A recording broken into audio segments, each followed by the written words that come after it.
Hello and welcome to this video.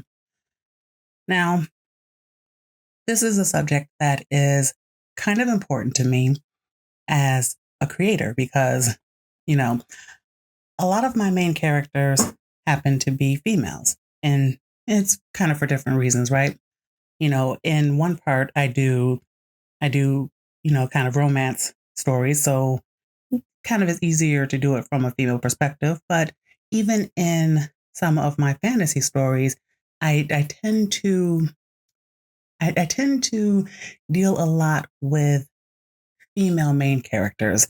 So I kind of felt bad in a way when for a time I didn't like that trope because I felt like it was being forced on us and I felt like it just came off unnatural.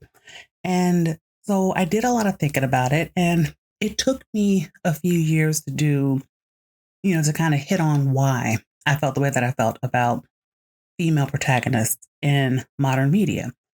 And so here's my thesis. It's not that I hate women. It's not that I hate women in entertainment. It's not that I hate women main characters. It's just the girl bosses that I can't stand. And it's the girl bosses and their every kind of Mary Sue iteration that destroys entertainment.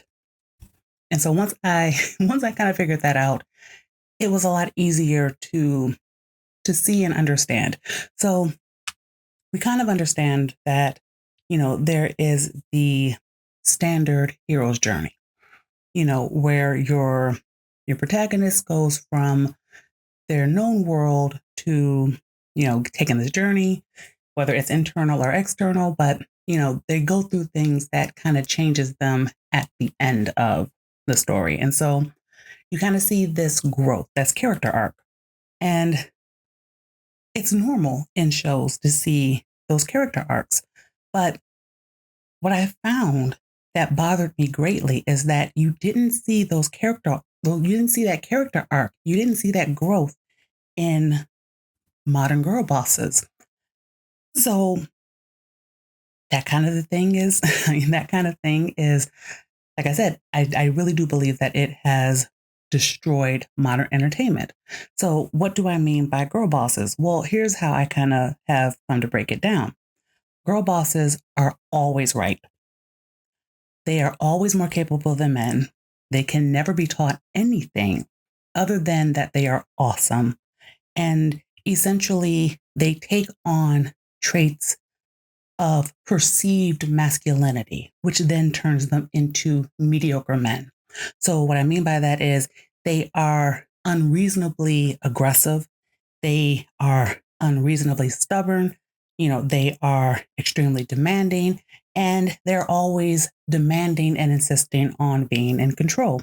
So, you know, in the kind of girl boss universe, what ends up being highlighted is villainous traits. Because here's the thing, when we see, you know, these kind of traits in guys, it's usually the villains that embody that, like the aggressive man, the guy who doesn't listen, the guy who, is headstrong and pushes forward. Like those are traits that are not considered good in a hero.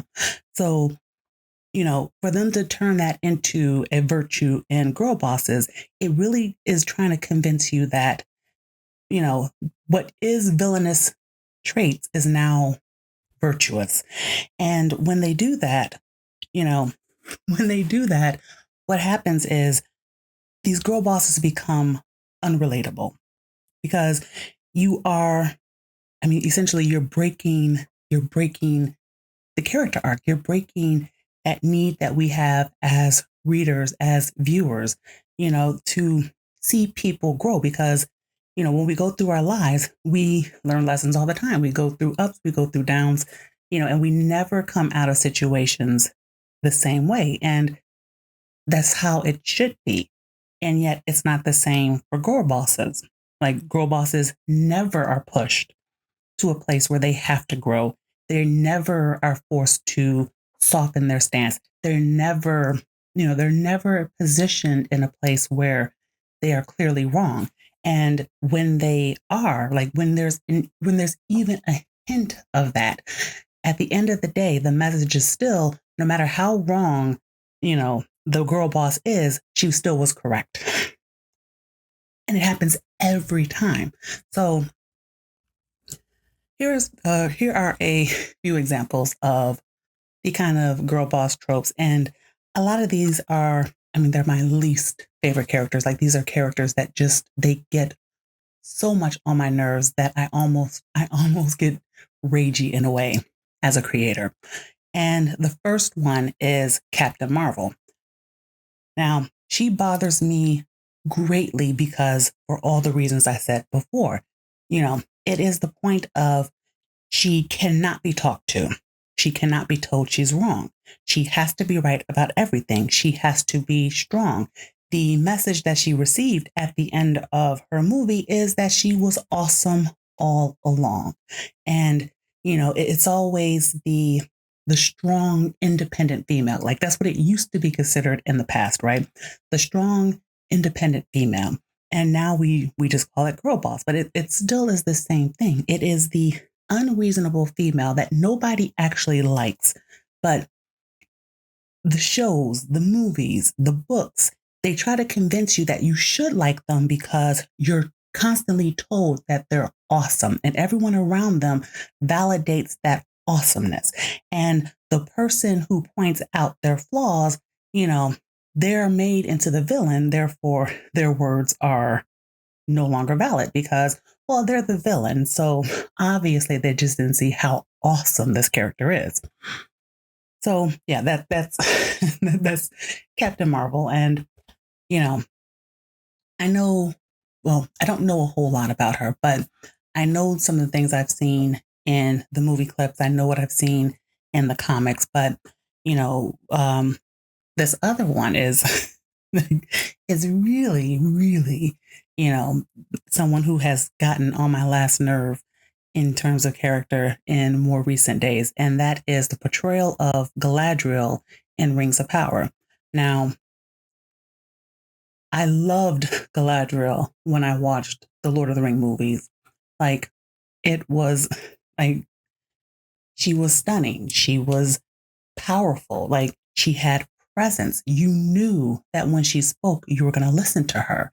And there was just something about her that absolutely was otherworldly. And Kate Blanchett was such a perfect actress for the role that it just, it was enough to blow you away kind of thing. And then Amazon decided that they were going to do the Rings of Power. And they took all the beauty that was in Galadriel and they stripped her of it. And worse, they turned her into the standard girl boss. Now, we can make excuses and we can say, well, it's because they were silly in that they didn't get the rights to the Silmarillion. And yes, Amazon was thoroughly stupid in not getting the rights to the Silmarillion because the Silmarillion is all that you need to know to help build the character of Galadriel. But, or just the elves in general, because I making Galadriel the main character and then girl bossing her was the worst mistake that they could have made. But that's a completely different topic. What makes Rings of Power's version of Galadriel unlikable is that she is straight up the villain in this. She is never wrong. She's never wrong.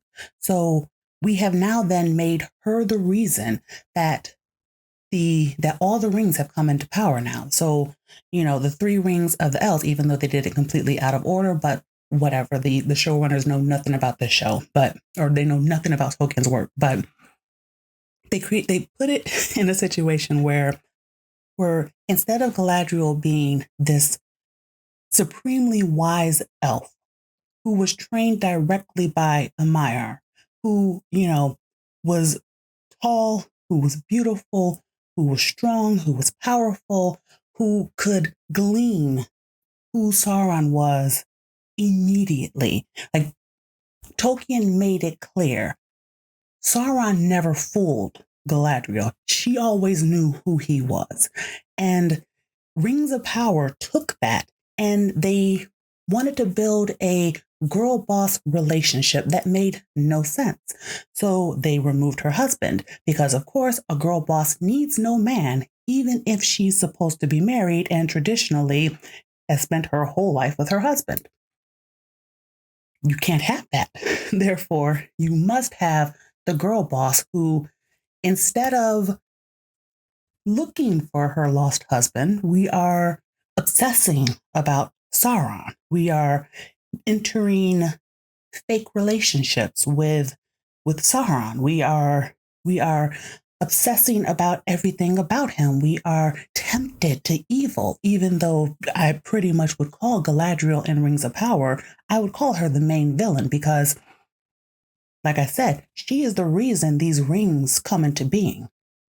Because Sauron wanted the rings made, and she literally let them get made because, oh well, if we do 3 rings, that's not what he wanted, which makes no sense. But whatever, it like it goes kind of on and on, right? Where bad decision after bad decision after bad decision gets made, and Galadriel is never put into a place where she is properly confronted with the bad decisions that she makes, because at the end of the day, the showrunners make sure you understand that she is right every time. So whatever bad thing that is supposed to come out, well, no, we can't let that come out because then Galadriel would be wrong, and girl bosses can never be wrong. So girl bosses, like, even when they apologize, it's meaningless because at the end of the day, they were right all along. And the problem that we have is that the men around her just did not listen to her, even though if they had listened to her, more destruction would happen. But, girl bosses can never be wrong. And so, yeah, I mean, I really, I can go on and on and on, but I'm sure you get the point, right? The problem that I'm having with this new attack of girl bosses is that it ignores the fact that women are not men. And that, because you're trying to turn these women into, like, you're trying to turn them masculine. So what happens is they become unrelatable to women because, let's be honest, who they're trying to cater to is women. And, unfortunately, they don't really understand women because it's Hollywood and they all live in their own world, in their own bubble with their own specific beliefs. And, they have not talked to anybody else that is remotely outside of their belief system. So that becomes kind of the thing. So they really do believe that this girl boss that is unlikable and is too masculine to be relatable to women, and certainly they're not going to appeal to guys. Like, they think that this is what people want. So they push that narrative that, they push this kind of masculine image of these women, but at the same time, they keep spreading the message that, these women should always have everything handed to them because they don't actually go through anything that would be considered a real trial or tribulation. And I think of the character Rey from the Disney Star Wars films, where she never went through anything. She, like, if you actually pay attention and you actually go through, she never went through anything. She just was incredible because she was incredible, because she was a woman. And so, when you had the men around her who were struggling, because remember, girl bosses always are more competent than men. They're always better than men. So while the men struggled, while Luke Skywalker went through hell in a handbasket, so to speak, to learn how to use the Force, Rey just suddenly knew how to do it. And she had no troubles, and she was the most powerful Jedi that ever existed because woman power. And that kind of that kind of thing is not, it's not good entertainment at all, which is why these properties fail, because essentially, and we see this with the shows that Marvel is, they were showing, we see these things with the TV shows that Disney Plus is doing through Marvel Studio that they acquired, where they're pushing these girl boss characters, and then these shows that have these girl bosses, they fail, and they fail within that first season because they have no audience there. Rings of Power, they continue to lose their audiences. Why? Because no one is intrigued by the girl boss characters. Like the the uh the Disney Star Wars trilogy. Like people, like I refused to go to the last movie, and I know that there was a lot that just stopped going to the movies. So they lost a lot of viewership because nobody likes girl boss characters.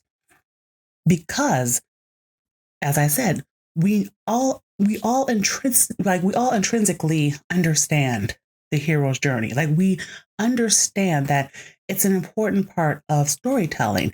And even if it's you don't physically leave where you are, we all understand that when like when trials and tribulations and things, when they come your way, you come out a different person, because to a degree you're a little bit beat down by it.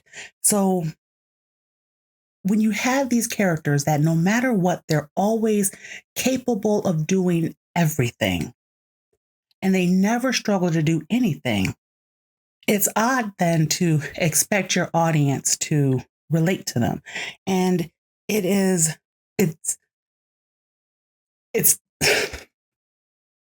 I almost don't know how to say it, but it's like, it intrigues me in a way because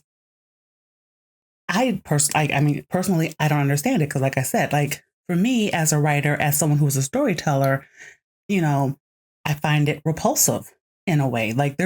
And it really kind of has become a very modern thing. There's a lot of modern characters that I just despise outright. And I just don't even care about their stories. And I don't care about them because of these girl boss traits. And, it is the point of, it tends to rub you the wrong way.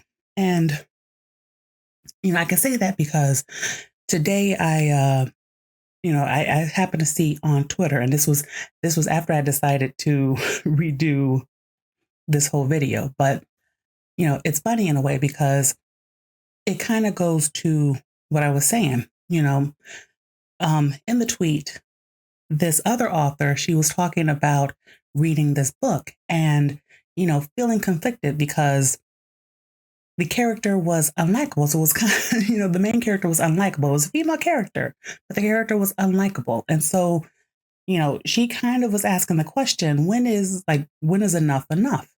Now, of course, my answer is I don't really have patience. So, if you're telling me that the main female character is unlikable and she is absolutely in full on girl boss mode, and from her very explanation, she was being very nice about explaining who the character was.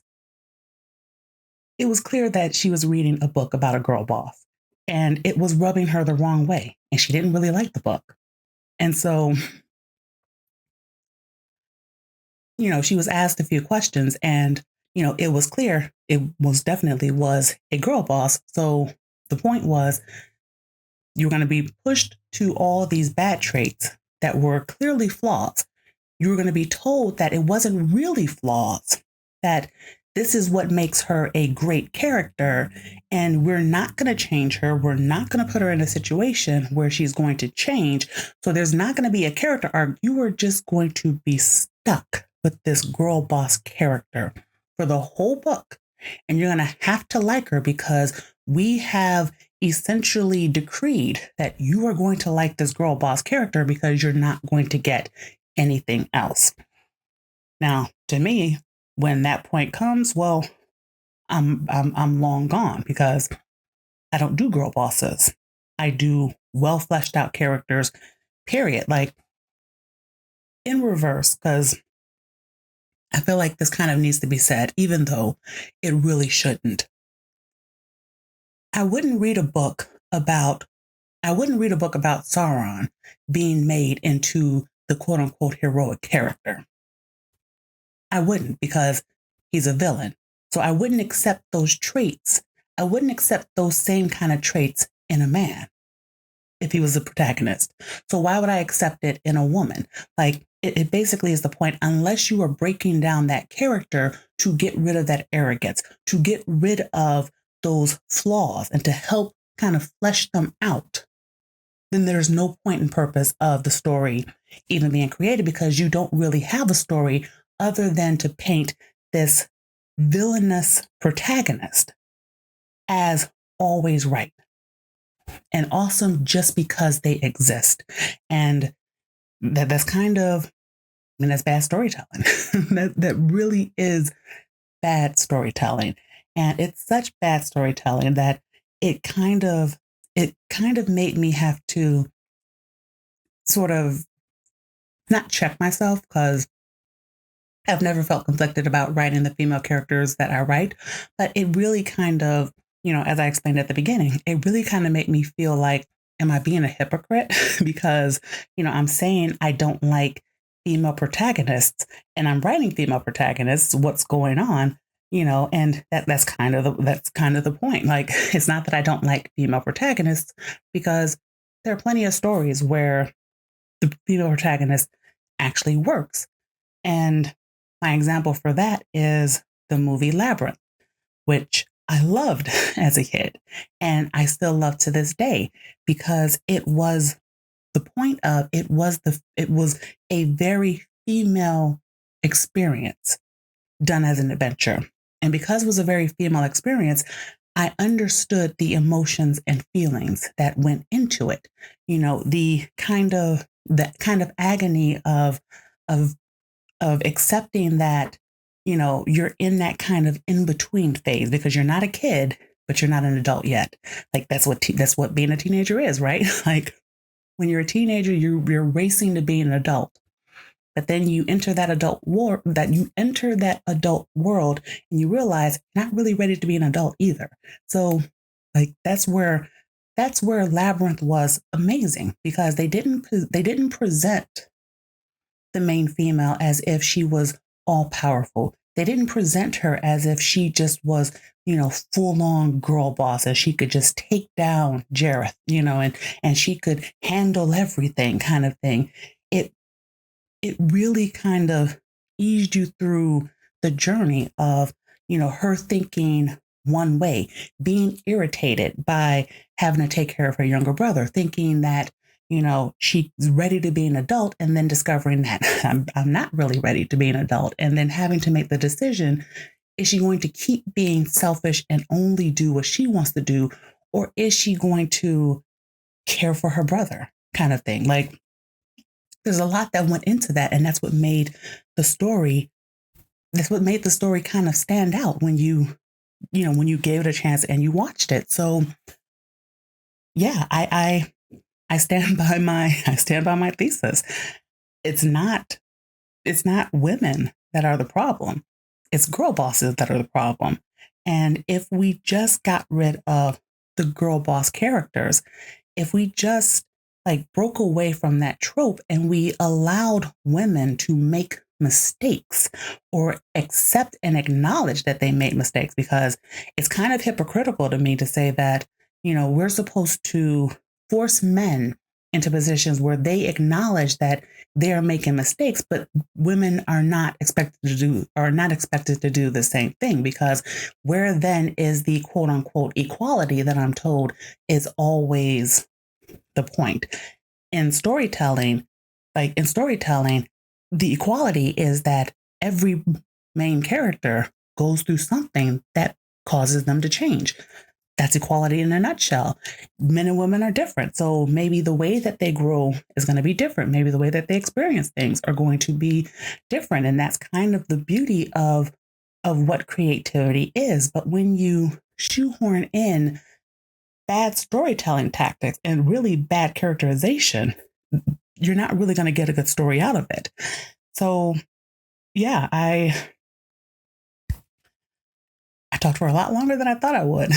But I mean, this is a subject that is close to my heart as someone who writes. So, yeah, I just kind of felt like it needed to be said because it is something that it is something that I do see as a problem, and I do see it as being a problem in like modern entertainment, period. And it's something that I like as a creator, you know, I work myself toward creating relatable characters or, like relatable in the way that, yeah, it's a fantasy world, but, you understand the kind of well fleshed out humanness of them sort of thing. So, yeah, there's